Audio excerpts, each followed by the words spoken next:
1988-ի փետրվարի 20-ին Լևոն Տեր-Պետրոսյանը Մատենադարանից գալիս է ազատության հրապարակ ու այլևս չի վերադառնում աշխատասենյակ։ Ղարաբաղյան շարժում, Ղարաբաղ կոմիտե, բանտարկություն, ընտրություններ, Գերագույն խորհրդի падգամավոր, Գերագույն խորհրդի նախագահ, անկախության հանրաքվե 1991-ին Լևոն Տեր-Պետրոսյանը ընտրվում է Հայաստանի Հանրապետության առաջին նախագահ։ Այս ամենը թերևս պատահականություն չէր։ Դեռևս 60-ական թվականներից Լևոն Տեր-Պետրոսյանը մասնակցում էր ազգային ակումբների գործունեությանը։ Նույնիսկ մեկ անգամ 66-ին բանտարկվել է ապրիլ 24-յան երթին մասնակցելու համար։ Ասում է, որ քաղաքականության մասին չէր մտածում։ Իրեն քաղաքականություն բերեց այն միտքը, որ կարող է ինչ-որ բանով օգտակար լինել։ Ինչու՞։ Հիմա կարծիք։ Ես տեսա, որ ինչ-որ պարտք ունեմ ես կատարելու։ 1998-ի հրաժարականից հետո կյանքը կրկին փոխվեց, այս անգամ այլ ուղղությամբ, թե Լևոն Տեր-Պետրոսյանի, թե ողջ ընտանիքի համար։ 98 թվից հետո ինչ-որ բան փոխվեց ձեր ընտանիքի կյանքում։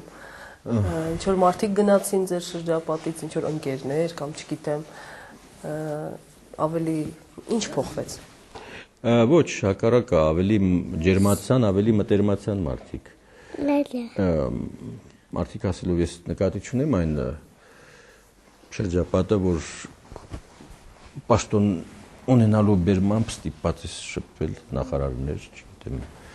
խորհրդարաններ, մարդիկ, որոնք միշտ ջերմ են եղել քո նկատմամբ, ավելի մտերիմ, այս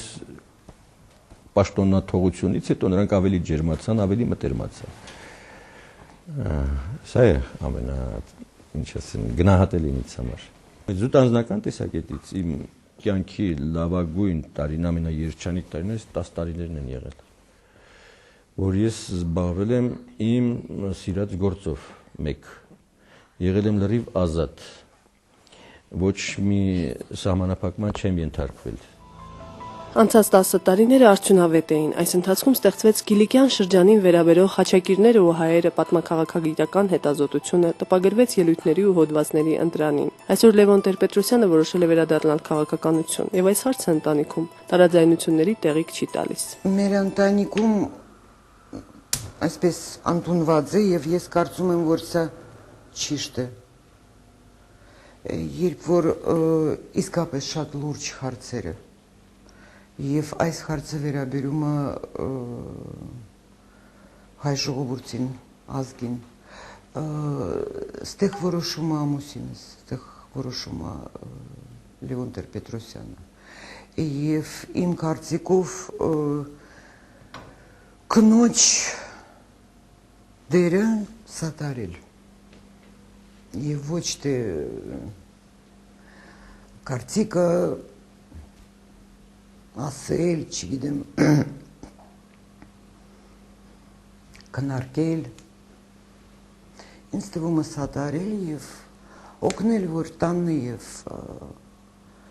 ընտանիքի մեջ նորմալ ատմոսֆերա, նորմալ պայմաններ լինեն։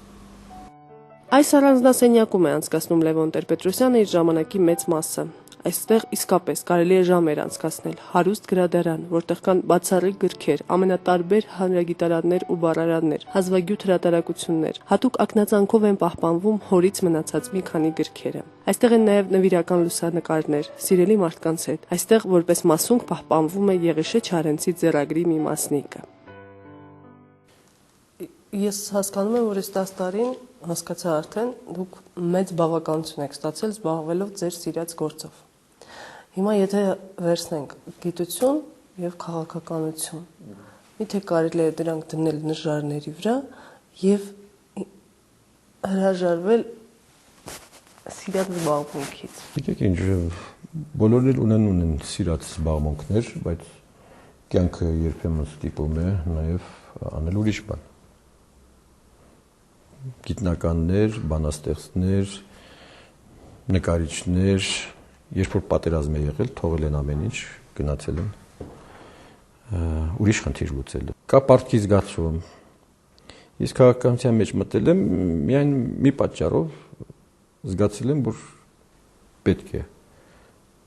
անհրաժեշտ է դա։ Եթե ես չմտնեի, մյուսը չմտներ, երրորդը, չորրորդը, ոչ Ղարաբաղ կոմիտե կլիներ, ոչ այդ շարժումը կլիներ։ Ես կարծում եմ, այնինչ արվել է օգտակար մեղմ եմ ասում, օգտակար գործ է եղել եւ մեր ժողովրդի համար եւ մեր պետության համար։ Ինչն է ձեզ ստիպում նորից վերադառնալ, ինչ որ ճգնաժամային, քրիտիկական պահ է, վտանգավոր պահ է։ Անկեղծ ասեմ, ես հանգիստ 10 տանը նստած էի եւ անձնական առումով որևէ բավարարվածության պակասի խնդիր չունեի։ Ես նկատի ունեմ իմ հոգեվոր բավարարվածության։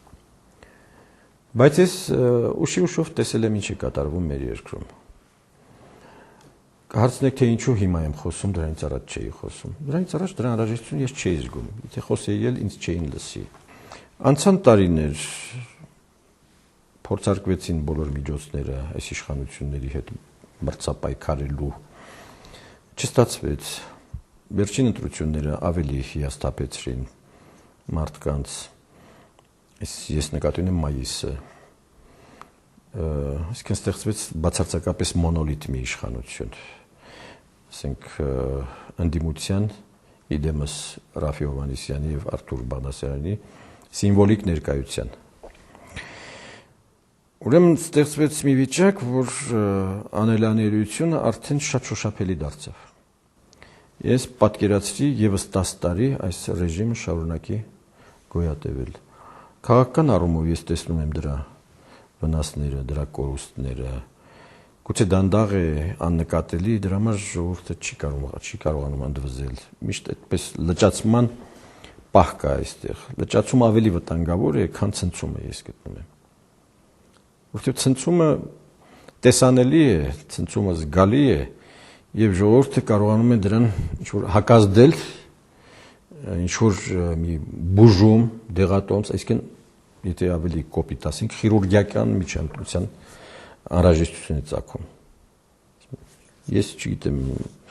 ճգնաժամերը նույնիսկ չեմ ասում աղետալի ճգնաժամերը։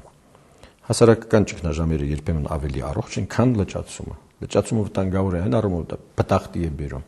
Ես վախենում եմ այն հեռանկարից, որ այս ռեժիմը կարող է 10 տարի եւս շարունակվել։ Մենք կունենանք անշրջելի կորուստներ, անդառնալի կորուստներ եւ ֆիզիկական առումով, այսինքն դեմոգրաֆիական առումով արտագաղթը չի դադարի երբեք։ Նույնիսկ ես վախ ունեմ, եթե հաջողվի այս իշխանությունների մնալ, դա նույնիսկ խթանի հուսալքության մի նոր ալիք է բարձրանալու, մարդիկ այլևս որևէ ակնկալիք հեռանկար չեն ունենալու այս երկրի նկատմամբ։ Սա մեկ։ Ղարաբաղի հարցում ես կրկնել եմ, գուցե նույնիսկ ձանձրացրել, որ եթե այդ հարցը չլուծենք, դա մենք զարգանալու որևէ հնարավորություն չունենք։ Կարող են ինչ-որ